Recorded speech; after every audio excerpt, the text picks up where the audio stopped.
Good afternoon. I'm Brett Wilzbach, and today I'll walk you through my analysis of orthopedic surgery operations at Hipkins Hospital, a case that turned out to be a great example of how questioning assumptions can unlock hidden value. Let me start with the bottom line. Hipkins should implement EVS automation, reducing OR turnover time from 40 to 30 minutes, and revise the burnout threshold from 50% to the industry standard 85%. The result, $2.2 million more in annual profit, about a 12% increase with no additional staff required. The investment runs 200 to 400K and pays for itself in 3 to 6 months.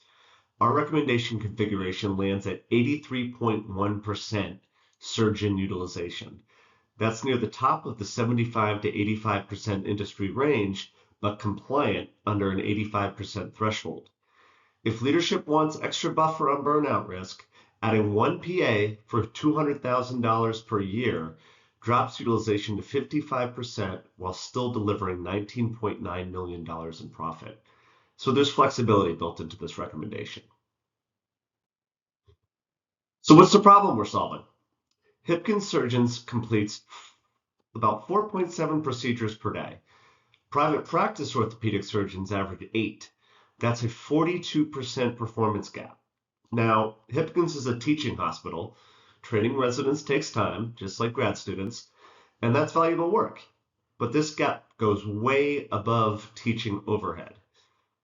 The impact shows up across the triple bottom line. We're leaving revenue on the table, providers are frustrated with inefficient workflows, and patients who need hip and knee replacements face limited access to care. This is a classic throughput problem. We have demand, we have capacity, but something in the system is blocking flow. Digging into the simulation baseline, 4 key issues emerge. First, that 42% productivity gap against benchmark. Second, patient bumping. We're sending home 4.7 patients every single day. That's 1/3 of scheduled surgeries. Think about what that means for patients. They've taken time off work, arranged childcare, prepared mentally for surgery, and we're telling them to come back another day. That's a service failure. That's like your boss telling you that he'd like to speak with you, but first thing tomorrow morning. Third, and here's where it gets interesting, despite underperforming on throughput, we're violating our 50% burnout threshold. Surgeons are running at 78% utilization. Fourth, significant unrealized profit sitting on the table. And here's the paradox that jumped out. We're simultaneously underperforming and exceeding our own self-established burnout limits. In a well-calibrated system, high utilization should correlate with high output. When it doesn't, that's a signal. Not that people are overworked, but that your constraints are misconfigured. So what's the root cause? I dug into that 50% burnout threshold. Where did it come from? The case describes it as a default. No real research basis is given. So basically, it's arbitrary, and it's arbitrarily conservative. This matters because constraints shape behavior. In operations management, we learned that systems optimize to their constraints. If you set an artificially low ceiling, you cap performance regardless of what the system can actually handle. I benchmark this against healthcare industry standards, MGMA staffing data, AMA workload research, and academic literature, especially from Hopkins. The sustainable utilization range is 70 to 85% with proper support systems, not 50%, not a 50-50 shot.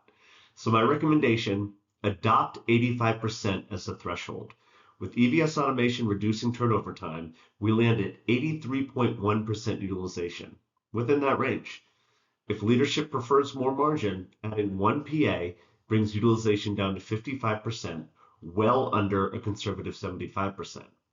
This isn't about squeezing more work out of people. It's about replacing an arbitrary number with an evidence-based one. I tested multiple configurations through AnyLogic and Python simulation to map the decision space. The key finding, with current staffing, 2 surgeons, 4 ORs, hitting around 10 surgeries per day requires roughly 83% utilization. That's just the math of the system. So the question becomes, what threshold makes 83% compliant? At 85%, the top of the industry range, we're good. 20.1 million profit, zero constraint violations. At 75%, we'd still be in violation. You need to add capacity, that 1 PA, which drops utilization to 55% and keeps profit at 19.9 million. I also tested EVS automation at different levels, 15%, 25%, 30% improvement. Even under conservative assumptions, the solution holds. That's important. We're not betting on best case scenarios.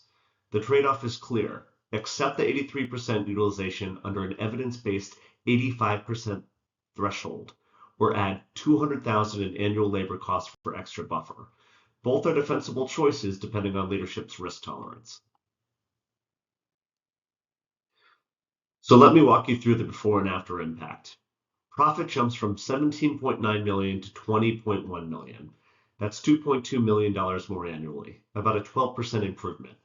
This comes from better throughput with the same fixed cost base, same ORs, same surgeons, more cases. That's operational leverage. Surgeon productivity climbs from 4.7 to 4.94 per day, a 6% improvement. We're not closing the full gap to 8, but we're moving in the right direction without adding head count. Patient bumps drop from 4.7 to 4.1. Still kind of miserable, but 12% fewer patients experiencing that disruption. Critically, we're going from violating constraints to full compliance. This hits all three elements of the triple bottom line. Profit improves, people benefit from evidence-based workload expectations, and patients get better access with fewer disruptions. Implementation is straightforward. As I mentioned, no staffing changes, no hiring, and most importantly, no layoffs. We're keeping 4 ORs, 2 surgeons, and 8 support staff. That matters for change management. Workforce changes create anxiety and resistance. This is a process improvement, not a restructuring. The investment goes into EVS automation. UVC disinfection systems and automated restocking are proven technologies, already deployed in modern ORs. Research documents 15 to 30% turnover reductions. I modeled 25%, which is the midpoint. Capital costs, that 200 to 400K. Annual benefit, 2.2 million. Payback, 3 to 6 months. That that return on investment clears any reasonable capital budgeting hurdle. The threshold revision costs nothing financially. It's a policy change. The real investment is organizational, building the support systems to sustain 85% safely. Proper scheduling, equipment availability, adequate breaks. That's where leadership commitment matters. The case also asks about developing this model for ongoing decisions, turning it into a true digital twin. The current model has real strengths. We tested over 13,000 configurations with robust constraint checking. That establishes credibility. To make this an operational tool rather than a one-time planning exercise, I recommend enhancements in priority order. High priority, integrate real-time scheduling data so we're optimizing against actual demand, not averages. And model seasonal variation. Surgery volume isn't flat across the year. Medium priority, account for emergency cases that disrupt the elective schedule and build in staff learning curves. Teams get more efficient over time. These changes transform the model from what should we do to what should we do this week given current conditions. That's the digital twin value proposition. So to wrap up, EVS automation plus an evidence-based burnout threshold delivers 2.2 million in additional annual profit.